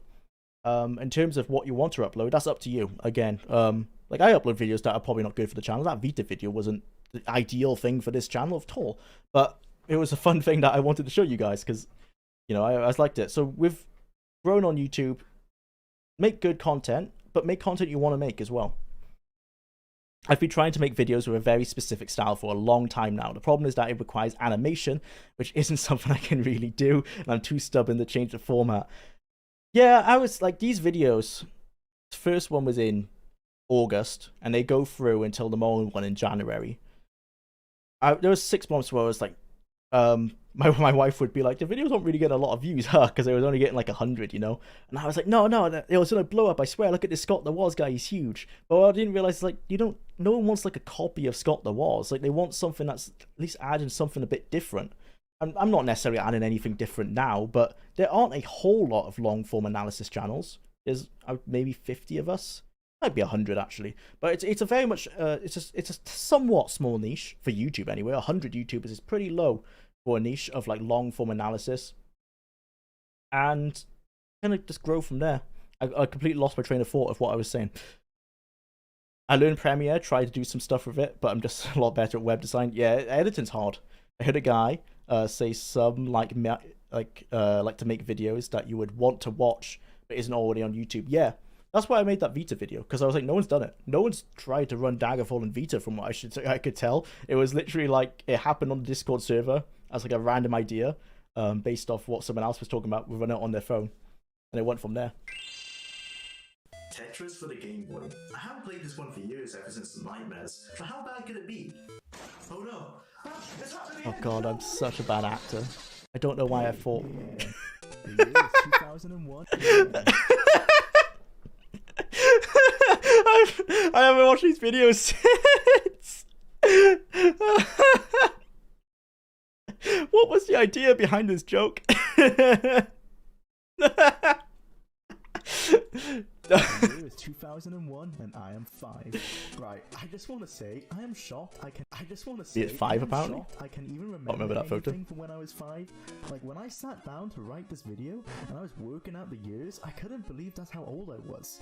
Like look at this guy. He's barely big enough to even hit the buttons. But I digress. I was a young child, and quite understandably, I was very jealous of my 12-year-old sister who has just been gifted a Game Boy Color with Pokemon Crystal.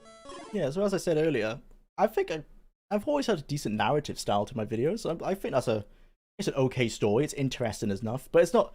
I don't think people want to watch. People don't care about like, you know, people don't want to watch your story with this game when you were 5. The super cringy remember to subscribe animation. Yeah, that was still on my videos for a while. I think the last one I had it was like, I think even after the Morrowind one, it was there for a while. Sure, I had toys, but I didn't have that sweet electronic handheld goodness. After months of complaining, yep, I was a spoiled little brat, that's for sure. I received a hand-me-down original Game Boy from a family friend, with just one game, Tetris.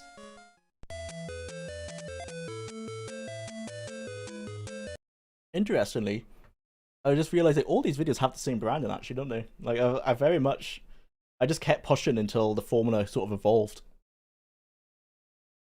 This wasn't that long ago, I guess. It was less than 2 years ago. The concept was there. It just needed a lot more growing into what it is now. Analysis is where it's at, really, rather than like storytelling. If you're gonna tell a story of the game, like in that Skyfall review. I think that was a good way of like combining my like for writing stories with like video game content. Yeah, I did one of these as well. Top 10 Spyro videos. So top 10 Spyro maps. I tried everything. Hey, me again. This is part 2 to a previous retrospective I've already done on Spyro. So if you'd like to catch up fully with the game, then you should watch that episode. Let's get into it. Number 10, Watch Mojo. Which is Worms vs. Birds in a war that we can watch from our very own back gardens. Zephyr oozes personality and is vast in its scope, with many areas hidden behind ladders and cave tunnels. The writing is about as deep as a Watch Mojo video as well. Like I said, there's no analysis here. Insomniac have given us a world that feels huge for Spyro 2. After clearing the beginning section, we are introduced to our first manually controlled turret in the game. This was especially fun when you hit those annoying bombing birds right out of the sky. As we pass through a tunnel, we are welcomed once again to another open area. And unlike many other levels, if you fall here, you actually go on to discover even more. He sounds so bored. I think because all my content's scripted. Well, except obviously this isn't scripted, but all my content's scripted. I think learning to read a script is definitely a skill. Like, you definitely have to learn it. I didn't have it back then. I'm just very much reading. Yeah. I mean, I could blame the dyslexia, but I've since got better at it, so that's clearly not the case. Of the map, rather than falling to your death. After bringing the PS1 to its knees with an oh so satisfying explosion and then collecting our talisman, the first task that we see is the Cowler Roundup. This is one of those challenges that I remember mostly for the... Yeah, so it wasn't very, you have a good speaking voice now, but oh, thank you. Yeah, I think you just learn it. You learn all this stuff as you make YouTube videos. And I guess I think I would have had comments maybe calling out like I sound bored or stuff. Maybe not, based on I only had 2 comments there. They're talking about the top 10. But yeah, I wasn't very analytical back then. It's all surface level stuff. You know, this level's good because it had this, and it had this section that was annoying and no one liked it. I'm a voice actor here in Finland, but I don't know how much people want to listen to broken English. Well, it's worth giving it a shot. That must be cool if you're a voice actor. You must have a good voice then. I think that's kind of it for the ones on this channel. So now we're gonna really cringy, guys. We're going to go to the Welsh Boys. So that's the channel I talked about earlier. Look at this channel. It's very much 9 years ago. Don't cancel me. This isn't even insultive, I don't think. I think it is literally a bandit that looks like he's doing something even interesting. You know, jerking off his his friend. Why are you touching that, man? Yeah. So this was a small channel that me and my friends ran. And I was like, gay panda. I was like 18 here. 17. It's 10 years ago, it says here. So I'll play some of these. My friends probably don't want to be on the internet too much. But these were Let's Play videos. No! Oh my god! Oh my god! No way! No way! No way! Look at that editing. How do you boost? Oh, look at the quality! Oh, it's so good. Oh my god! Oh, I crashed. Oh, I crashed. Yeah. So I've tried everything on YouTube like over the years. This is 2012. Like, trying Let's Play content with friends, which would have been popular in 2012 if I'd started in 2009. By 2012, it was obviously quite saturated.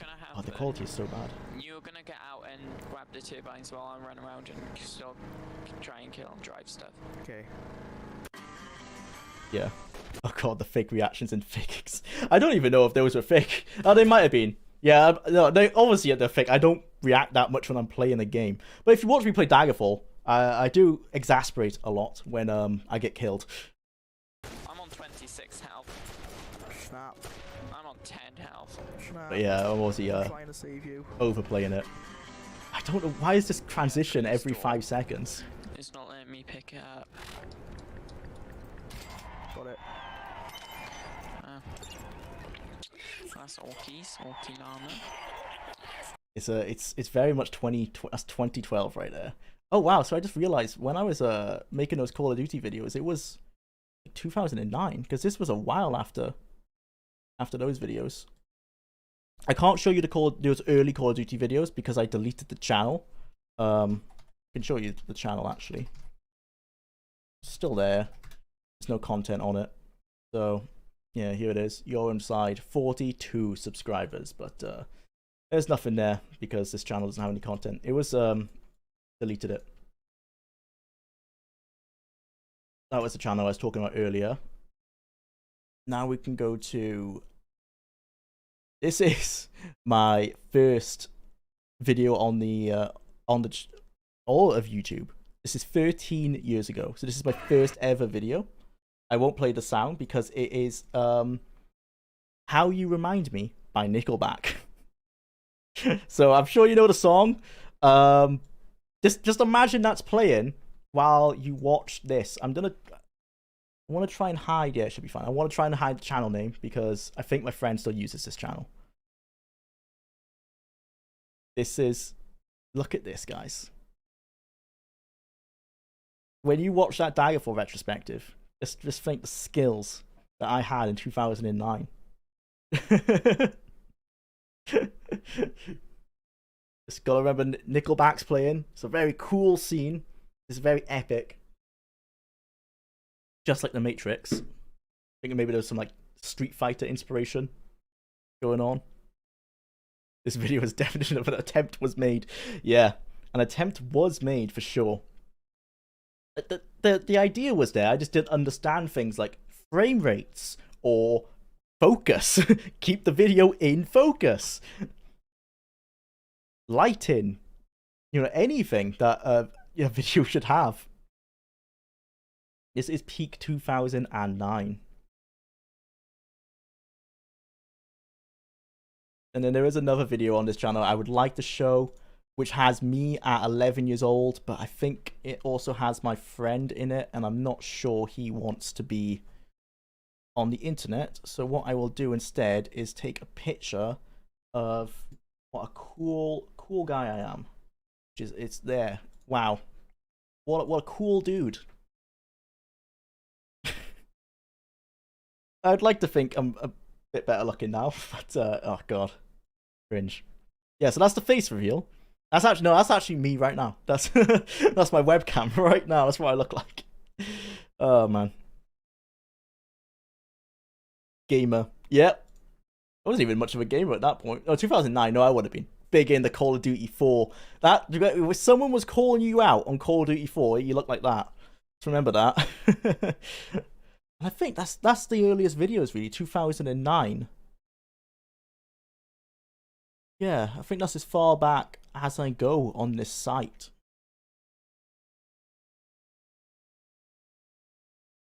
Are you sure that isn't a stock photo of a nerd? Too generic. It could be, yeah. Definitely could be. I mean, I have nothing to hide. I'm very much a nerd. Hence, this channel obviously shows that very much. Oh, that was it. I wanted to show you guys my Vimeo. Oh boy. There's an epic meme video on it. God, why did I say epic? I really am stuck in the 2000s.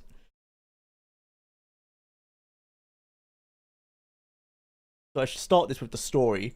This video I showed in university in front of 100 people. And I thought, this is the shit. And I actually did get a really good grade. But basically oh god. I'm not sure can we not? I don't think we can play the song. I think it might be copyrighted. So I'll have to turn that down for you guys. But this is a meme video that was made for an assignment about internet culture. And I think this is very much internet culture. What would be your proudest video and why? Tyrannium? This is it. This. Well, I'll show you some more of these ones as well, but this is it. Just turn down the music.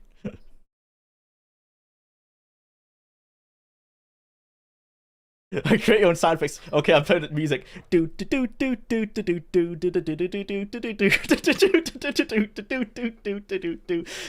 do do do do. Fucking right, the pussy. Do do do do do do do do do do do do do do do. Oh, Illuminati. Do do do do. Optic gaming. Oh my god. Do do do do. Wow. Do do do do do do do do do do do do do do. Machinima. Do do. Can't tie my shoes, but I can fuck your bitch. Oh, do do. My heart's beating, my hands are sweating. I've got him, and I'm still shooting. Headshot, headshot, boom, headshot.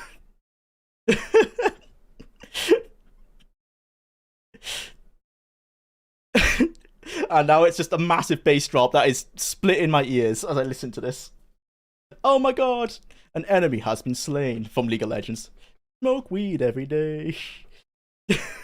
John Cena. Do do do do.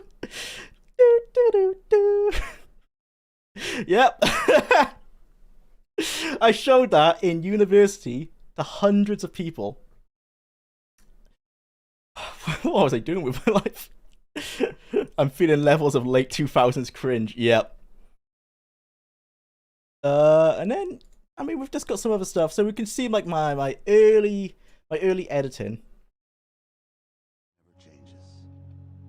Fallout as well. Since the dawn of humankind, when our ancestors first discovered the killing power of rock and bone, blood has been spilled in the name of Great animation. from God to justice to simple psychotic rage.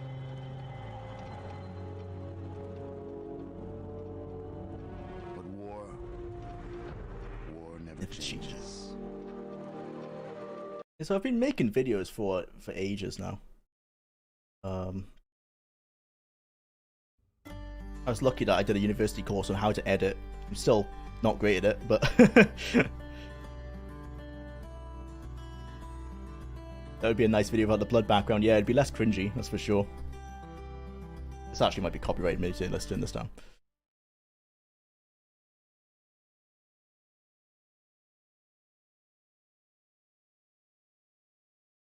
This is the, well, it says animation for the brief history or to portray an aspect of humanity to a what the hell? So the brief for this, an animation for a brief to portray an aspect of humanity. This is what writing with dyslexia looks like. Animation for a brief to portray an aspect of humanity to a distant alien race. What the hell was I even trying to say there? But I guess the brief was I had to show humanity to a distant alien race, and my idea was to show a corporate animation. Yeah, a corporate animation of the history of communication. You can see why I was ideal for corporate graphic design and not for actually being, an artist. But it worked out. Hey, why you take me to the homepage? I want to go back to my videos. Yeah. Got some more here. Documentary. Oh, this is on the history of. So I did art history in university as well. So this is some art history. Any music or anything here? Oh, it's a video essay. Just before World War I, when designers such as A.M. Cassandra. This actually might be Jwlar's first video essay. Before Daggerfall, before everything, this was it. And Edward McKnight Corfer began to accumulate various current art movements that were prominent at the time into their work. These included Cubism, Modernism, Neoclassical art, and Futurism. Elements that can be identified in an Art Deco piece are geometric shapes, zigzags and triangular shapes, chevron patterns, My editing actually hasn't changed that much. Motifs. The original movement peaked in the Roaring '20s and into the 1930s. New York during the 20s really epitomizes the era. Towering skyscrapers clad in Art Deco architecture, luxurious gold patterns and sculptures, flappers dressed in straight dresses with expensive jewelry. American Art Deco... Very boring. But there you go, that's my first video essay. I think you meant that the video was meant to be a brief and educative video that would explain human history to an alien race that is distant from the Earth. Yeah, I think that's probably what I was trying to go for. What else have we got? Yeah, I'll show you these ones. They've got copyrighted music. I'm not going to do the sound effects for you guys, don't worry. I don't think it'll suit these as much as it suited that meme video. Oh dear, let's turn that down. But this is an animation for a fake corporation that I made in university for charging electric cars. It's pretty bad, to be honest, but I think it shows, like, basic editing. And I have been making videos since 2009, and it's something that has always been a passion of mine. And somehow it's managed to work out in the last year. And I might have just crashed my career by showcasing you how cringe I used to be, and how nerdy I used to be, and still am. But yeah, these are me a long time ago. I think this is even more corporate than the other one, I think. Time for a change, time for a charge, time for a change. And then a ticking clock. It can take. Oh no, I remember this is so bad. Look at the design on this. That's trash. That is trash. Look at the gaps. Hey, we all start from somewhere. Yeah, exactly. Chips at the beach. We're all a little cringe. Yeah. Especially, I mean, we're always going to cringe at our younger selves, and we always progressively, I think through life, you get less cringe as you grow up. I'd like to think I've gotten less cringe. With FreeSpark, you can enjoy charging. There was a website for FreeSpark, but I stopped paying the hosting, so I can't show you it. But it was awful because I wrote it myself, and I'm not a web developer, and it was the worst HTML and CSS possible. It looked okay, but it took forever to load. It was pretty bad from that perspective. Yeah, I think that's everything. This is oh god, this is another video essay. We'll briefly go on this one.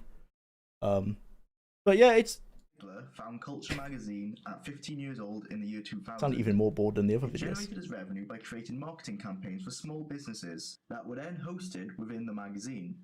Within time, its revenue generation method led to employment of designers to help Glyn, and by the year 2008, he founded the design firm Culture Group. They provide strategies, formats, and insights that look to the... Yeah, so realistically, I've been doing the same thing for years now. Just got better at it. So if you ever want to become a YouTuber, keep at it. I think anyone can do it. You just gotta keep trying different things. Like, you know, do the top 10 videos, do Call of Duty videos, do reviews, comedy videos, retrospectives, Lego stop motion, meme videos. Try everything, and then eventually something might stick. You know, I think YouTube is luck, and you just gotta keep throwing things at the wall until something sticks. Oh, we actually missed this one. Let's finish off with this one. Lion King DOS review. This was... Oh, so it wasn't Lion King 2. Lion King 1 was my first... This is my first ever video game that I remember watching. This is the best way to gain attention. My first... be persistent and all be open to variety. Yeah. Just gotta try everything until you find something that you're good at. Find something that people like to watch and that you enjoy making, and that's kind of it. In 1994, Disney released The Lion King, the fifth installment from the Disney Renaissance era. Let's get the 100 film hit the subscribers, box office guys. to huge success, Stock earning images. nearly $1 billion. Disney, being a company aimed at kids, were keen to capitalize on this success and did so the way they Oh, my knew mic best, quality's with awful. toys. And the new hot toy of the early 90s was the video game. Developed by Westwood Studios and published by Virgin Games. Okay, Mr. Branston, Virgin might work as a company name for music, planes, holidays, mobile, cruise ships, racing cars, books, and space travel, but you can't name a games publisher that. Gamers have already got it hard as it is. I kind of looked like this as a kid, Hey, actually. guys, you want to play some Virgin games? Guys? Released for MS-DOS. What an awful name for a studio. Virgin Games. But, yeah. These videos aren't that far. This video, for sure, is in the same style of the Morrowind one. Not as long, obviously, but it's only got small gags in it with my face. The footage reminds me of a JonTron video reviewing of a bootleg Chinese version of that game along with other Disney bootlegs. Yeah, it's a DOS version, which isn't as nice looking as the Sega Genesis version. Virgin Interactive published the first Doom game before being assimilated into Westwood. Nice. Congratulations, Jwlar. Thank you, Rick74. Thank you very much. We're hit 20k, and we've gone down nostalgia lane to realize that maybe I shouldn't have 20k subscribers because I was so cringy as a YouTuber. Oh my god. Somehow, luckily, it worked out. Just you keep throwing things at the wall, and eventually it works out. Would you ever like to remake your old videos? I constantly want to remake everything I did years ago. I had that as a video idea once. Like, maybe I do this properly where I watch through them, and maybe I watch through them on stream more so than we're doing now, and like actually seriously sit down, review the video, being like, what have I done wrong? What should I change? And then try and redo it. But I feel like that's like a retirement kind of thing. That's something like a YouTuber does 6 years down the line, you know, like maybe this channel hits 100k subscribers, it's done really well, and I'm kind of like sitting on my laurels, and I'm like, yeah, I've done all the videos I ever want to make. I've done Arena, Daggerfall, every, you know, the whole Zelda series, whatever the hell I want to bloody do in the future. I've done everything I want to do, and I'm like, yeah, you know, I'm happy with the channel. And then I think it's when I'll do it. At the moment, it doesn't make sense from like spending my own time doing it while it could be making videos that would do better. But yeah, time to remake the Daggerfall video. Actually, that is the perfect end to the channel. Like, if I want to think, like, if I think the channel's run its course and it's done, that's how you end it, was be remaking the Daggerfall video for sure. Yeah, I could make it better for sure. I could make it better now, but god, imagine in 10 years if I don't become a really terrible YouTuber. Who would then make the Command and Conquer series? Oh, right. Westwood made the Command and Conquer series. Oh, man, they should have stayed as Virgin. Imagine playing Command and Conquer made by Virgin. That would have been perfect. Would you ever like to... Oh, yeah, we asked that. As much as you might see these as cringe, it's pretty cool to see how far you've come. Yeah, it is, for sure. Especially with these videos, because these videos aren't far from where I'm at now. Across PCs, The Lion King came with a nice big box design, as did most PC games from that era. It's No just... offense, but only a neckbeard would own one of these big boxes. Oh my in god. 2020. I now actually own one of these boxes. Oh no, I think that's the joke. Yeah, I own one. Yeah, that's what... Yeah, I own it. That's the joke. Oh yeah, neckbeard would own this. Here's me owning it. The front is nice and colourful, but pretty cheap and lazy. Written in really bad condition. It looks nice on the shelf. The back leaves much to be desired, however. Just some basic blurb and the world's smallest screenshots. Oh, notice how there's no design on the sides? Yeah, that's because this is a prop. I'm not actually done yeah, I with do have a this real thing one, of these but I things. didn't. There was also a release on the Super I didn't want to use my real one for the video. Nintendo and Sega Genesis. I was scared I might break Sega it. once more proven that they It's do really bad what quality. It's really Nintendo bad condition. Like the cardboard's like falling apart. by letting you play as Ray. I personally played this game for the first time at 4 years old back. I think dropping the comedy, or the attempts at comedy, was a good idea, because I never really master comedic timing in these videos. So while I keep some jokes, well, very rarely, I'll keep some jokes that I think might land. Like I did more jokes in the Vita video because it was like 8 minutes long, and I was like, yeah, whatever. If you would remake this video, it'd be funny if you'd open the box and the Lion King remake was inside and you have an instant panic attack and burn the whole box. That would be. And I guess, yeah, then I could buy like another copy, or a better copy than I have now, because this is really on its last legs. 5 years from now, Bobita, Bobina, Bobbit, and Bobble. Oh, actually, yeah. I think... Oh, no, you can't name a character in Red God, can you? I just realised it's just me as a child. What a cool dude. That's my cat. Was my cat. Obviously a long time ago, so he's not around anymore.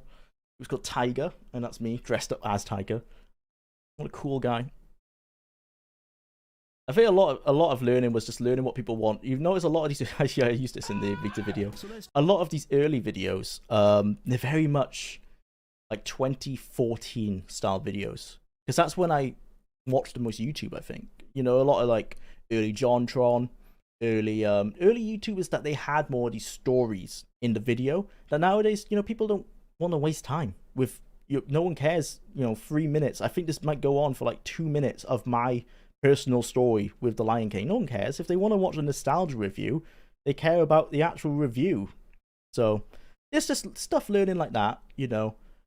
Learning what is popular on YouTube nowadays, and it's not this content.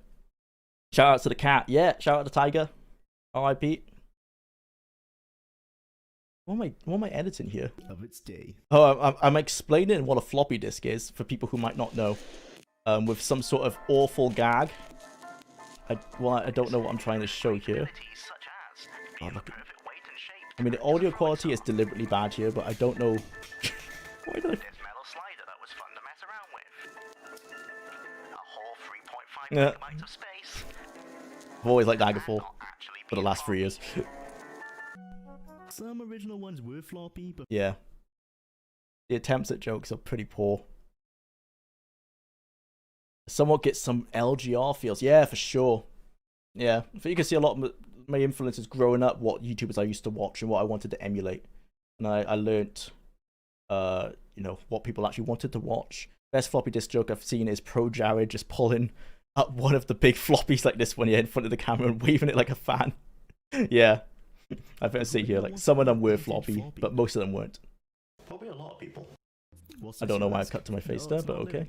This is MS-DOS. Oh, I think I joked. I was saying, like, how many people actually have a floppy? And I'm like, I'm looking at my dick and like, oh, probably a lot of people. Yeah, the jokes fall flat because I don't even understand them myself. Looking back at them. To install the game, it turns out that I suck and can't. Was this the end of the road already? Bested by this classic game? Well, no, because this is the future, baby, and we can just play this in our browser. Let's hit play and... Oh no, the flashbacks, the memories. I still hate Does DOS. anyone remember these codes? And out, Hell, yeah. You may still get one with some of your Steam games. Well, before these codes became the standard way for games to offer copyright protection, before the dark times. Before the Empire. Instead, you were tasked with finding a certain word in the manual. You see, floppy disks offered little to no copy protection, so you could easily rip it and make a copy to give to as many friends as you wanted. This question was a means to try and prevent this. Of course, the devs must have forgotten that photocopiers had already been invented by this point, so they didn't help much. Yeah, you're right. The editing in in the old videos were very busy, and a lot ends up as visual noise. Yeah, it's very much inspired by the old school, like, 8-minute YouTube videos back when reviews were 8 minutes long for like a game that really it has a lot more to talk about than 8 minutes. It was just, everything was so fast back then. It was very much like the 2014 style of video. Everything was so fast and in your face, and I was still trying to make these in 2020 for some reason. No idea why, but you know, you learn. I think this is the video just before Morrowind. So this is the last unlisted video on the channel. Everything else unlisted is new videos that were enlisted because they were like gags. So you might have seen, like, I did a Daggerfall Halt % speed run for April 1st. There was a trailer for the analysis. These are like videos that we don't need to watch because they were really bad, but they were just yeah, I think that is the video just before Morrowind. The last nostalgia review before I turned into a retrospective channel. Not a bad video, but the exact opposite of breaking down every aspect of the game. Yeah, exactly. Exact opposite of what I've found myself being better at doing. Do you know Accursed Farms? Civ 11. And yeah, Seth Sengtak. I think you'd enjoy it. Yeah, definitely. I love their videos. Jwlar Machinima when... Oh, dude, yeah, for an April 1st, I should totally put the Machinima logo before the video. There used to be on every video on the bloody site was the Machinima logo before you got into the video. By watching news footage from India, if you want visual noise, it's almost nauseating. I like, I haven't watched any, but I like there's memes around how their how their soap operas are edited, with like all the zoom angles. It's definitely keeps your attention. You gotta give them that. And we'll end on the lowest effort video on this channel, because all these videos, except for that Warzone one, are mostly high effort. You can see I've always put time into videos. Every video I'd say has been released with like 10 hours behind it of like scripting or coming up with the ideas or editing or whatever it was, and then some, like the Daggerfall one, is hundreds of hours. This is the one I'm least happy about, because I was just like, how do you make it big on YouTube? Do I have to upload every day? So this was my let's upload every day style of video. And I was like, I'm gonna play World at War in current year and talk about the campaign for 11 minutes. welcome to World at War in 2020. And it's literally just Here with me the atmospheric intros to the video just games. playing the game World and at War is no exception. waffling. So in this series, I guess, I'm going to be playing video games and kind of doing a review on them and how they play in 2020. So how do you do a review on a game? This is the first time, right, booting up the game since like 2011. I don't know what was going through my head. Like, the idea was, oh, I'll play a game for the first time in years, so it's like a nostalgia trip, but I'll also review it. Like, how do you review a game that you haven't played in like 10 years? Oh, man. But this is what I'm saying. Like, you just gotta keep trying everything until you find what works. And this did not work, clearly. I don't know why would anyone watch not this? just within the Call of Duty series, Hence 13 but all views. kinds of video games. You know, video games that were special to me growing up. From RTS to first-person shooter, to like most genres, really. I just want to play all the games and see how they hold up and if they're worth playing in 2020. Because there's gonna be games that were worth playing. Is this game still the year good it in came current out. year? This being 2008, this was definitely a must-play. But does it stand up in 2020? Especially now that you can pick it up on Steam for around £10 when it's on sale. The second purpose of these recordings as well, at least with World at War, is Yeah. So this is definitely the from like the TSP gaming era. Yeah, very much. Pop the game in the system, just like record yourself for an hour, just waffle, chop it down. There you go. That's a YouTube video. But this is my least. This is the video I'm least proud of. Honestly, if it wasn't for the fact that I liked, ever since deleting my Your Own Side channel, I like to archive everything, I would delete this. But it's good for archival purposes, so I can look back and be like, yeah, don't do that. Never do that again.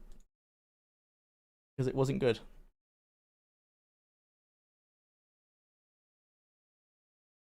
Everything else, yeah, I've showed you. Let's get on some background music and let's switch to just chat, and then I'll read the chat for a little bit.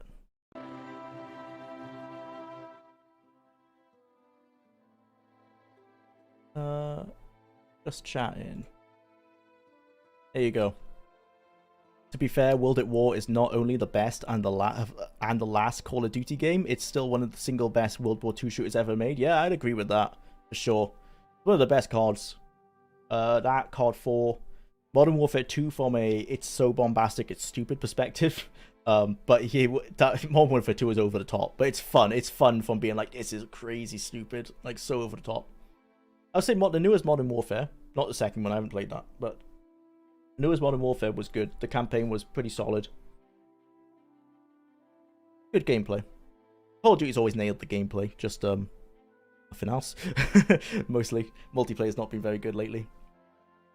But I think, do you prefer Diablo 1's atmosphere over Diablo's 2 more generic fantasy? That's hard. Yes. Hard without replaying them. Because when I always think of them, I always prefer Diablo 2 because obviously it's a much bigger game. But separating the atmosphere, I like the variety in Diablo 2. A lot more variety. There's more places where you're not always like in dread. Feeling dread. I think Diablo 1 had a more clear atmosphere, clear like goal, what it wanted to achieve. That felt in line with obviously the title of the game. But without replaying them, has the best atmosphere in the entire series, like the music and such. Yeah, the music was really good. I haven't played them in so long that I don't think I can say anything definitively. But when I think back of the two of them, I always prefer, in my memory, Diablo 2 because it was bigger. And it had more gameplay for me, so I spent more time with it. But that's probably not fair to kind of review it that way, you know? I would love to see a game with Diablo 1's atmosphere, Diablo 2's gameplay, and Diablo 3's production value. Yeah. It won't be from Blizzard. It won't be from Blizzard, but someone might. Who knows? We can always wish. I think I'm gonna wrap up the stream. It won't be live on the channel straight away because I'm gonna use YouTube's editor just to edit out the intro and stuff, but it should be live on the channel straight after. I'm sorry that it was super cringe. Those old videos, man. It was a fun nostalgia trip, but my god, even looking at those, like, how have I got to where I am now? I have no idea. Changed so much in a pretty short time in the last 2 years. Do you have any major ideas in the pipeline? Yes. So, arena analysis. As more in depth than Daggerfall. Maybe not as long, because Arena's just not as grand as a game. But that's going to be a long video. It's going to take a while to come out. The making of is done. 10,000 words on the making of. For contrast, Daggerfall's making of was 3,000 words. So that's the level we're working with. And it's not just like fluff. It is like, I've tried to cut it down and make it precise. There's just a lot of stuff to talk about. And I've gotten a lot better of like actually analyzing the games. It's going to come out when it comes out. But yeah, in the meantime, there will be shorter videos around I don't want to put dates on things because I can't guarantee, but every month or so. But the Arena one should be out. Soft deadline, end of October. I might hit that, I might not. After Arena, Battle Spy after Arena, eventually, directly after Arena, I'm not too sure. At some point, I want to review in a single video every Bethesda game before the Elder Scrolls.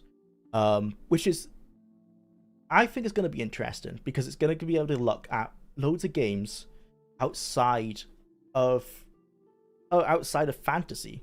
You know, we get to look at some shooters, we get to look at some space simulators, we get to look at some sports games. They're all old school DOS games, of course, but there's some interesting stuff in Bethesda's old roster, and some of it was apparently good, some of it is pretty bad. And I think that'll be a good, again, long video.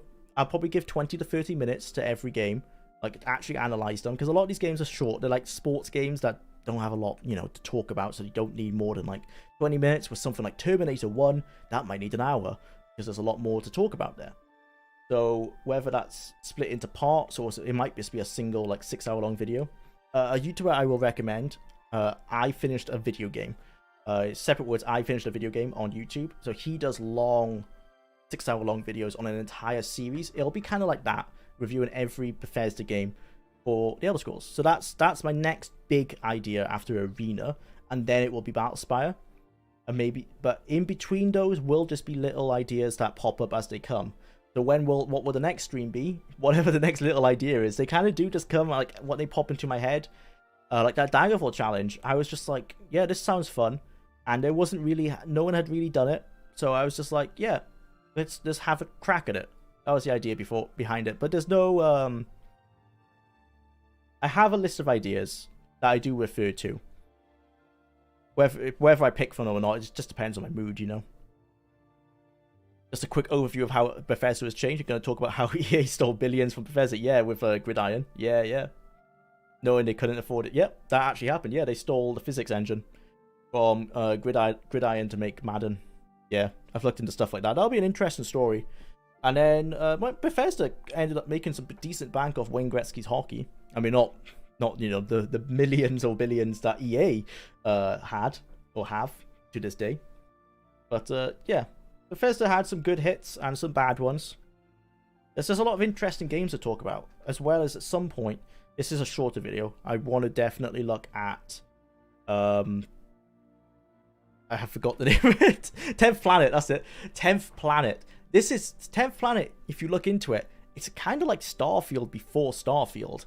It wasn't Todd Howard's project, but it was around when Todd Howard was at Bethesda, and it was a procedural generated space simulator, similar to an earlier game they'd made, Delta 5, but it was meant to be a lot more advanced, and it was being made collaboratively.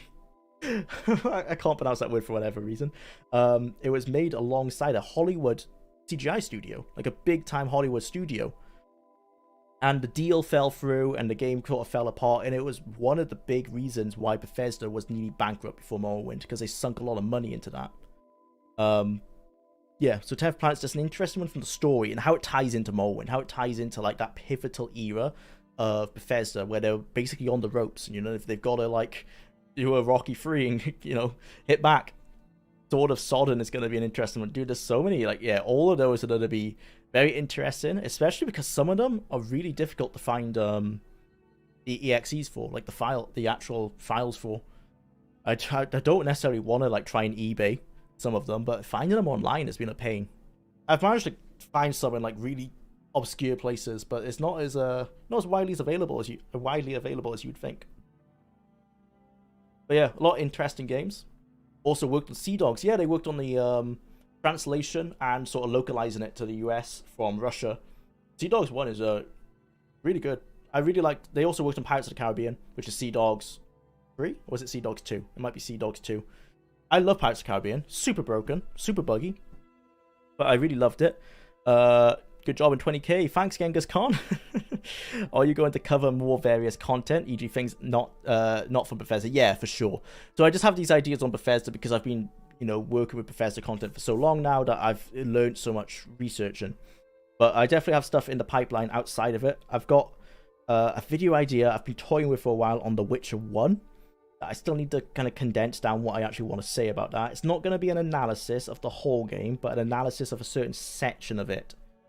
But I played The Witcher 1 earlier this year, and I replayed it, and I was really pleasantly surprised. It actually holds up a lot better than I thought. So there's I want to talk about something about The Witcher 1, not necessarily the gameplay, but the atmosphere and everything. And there's some other videos in the pipeline. That I've been like toying around with the ideas and throwing some ideas on a script and stuff like that. That will eventually come out. It's hard to work on, you know, so many long videos all at the same time. That's why these shorter videos kind of slip through, because they're a lot easier to make. Will you make videos on the Ultima series? Yep, for sure. The entire series in one video. It's on my spreadsheet. That's how I want to do it. Like I said earlier, I finished a video game. That's how he does his videos, and that's kind of what I want to move to, because not every game is as grand as an Elder Scrolls, obviously. Although the Ultima series, if any series does deserve it, Ultima 4, Ultima 6. Can't remember which one of those that I love playing the most, but they definitely deserve some pretty good analysis. That's going to be a like 8-hour-long video for the whole series. You should watch Razorfit's Witcher plagiarism video. Oh, I've not heard about that. Yeah, I should. If you're going to do anything with Witcher, yeah, will do. Half-Life 1 review when? I want to do, I think I might do all the, again, when I get to these series reviews, I want to do all the Valve games in one, kind of like a mega orange box, if you will. Like all the big Valve games, not like their super early stuff. Ultima is legendary, yeah, and the hardest series to go back to because of how they've aged. Yeah, man. I played I played Ultima 1 for this arena video, and oh boy, even with like using guides and trying to understand it, like this is way before I got into gaming, so it's completely foreign to me, and I'm like, this is hard. This is hard. Like I can play Zork because I mean it's text. Like anyone can play Zork really, but the Underworld is Ultima's in that weird middle ground where it's definitely very old school. But around Ultima 4 is when it becomes like either Ultima 4 and Ultima 6. I'm getting mixed up on those two, but it's where it becomes like a really nicely stylized game. That one was really fun. Did you know that multiple Ultima games have had complete remasters as mods for games like Dungeon Siege and Neverwinter's Night? I didn't know that, but that sounds like it would be a thing. Yeah, Neverwinter's Nights would be a really good base for that. And Dungeon Siege, yeah, even though Dungeon Siege is a bit older, obviously. Right, I think I'm gonna tie it up, guys. The video won't be live on the channel straight away because I need to edit just a few things out, like the 10-minute introduction and stuff. But yeah, thanks for watching. I'm sorry about the cringe. Thanks for being on this journey. Thanks for 20,000 subscribers. This journey's been amazing. You know, it's cringy to say, but I'll see you at 100k. That's the goal. I don't know how long it's gonna take, but in a few years, hopefully we can look back at the Daggerfall video in the same cringe that we looked back at that Moon video or something like that. You know, maybe we'll look back and be like, wow, look how far we've come. So thanks for tuning in, guys. Thanks for 20k. Thanks for everything. Thanks for making me a YouTuber, I guess. Yeah, thank you. It's been amazing, and I'll see you all whenever the next video is out. Thanks for tuning in, guys. I'll see you in the next one.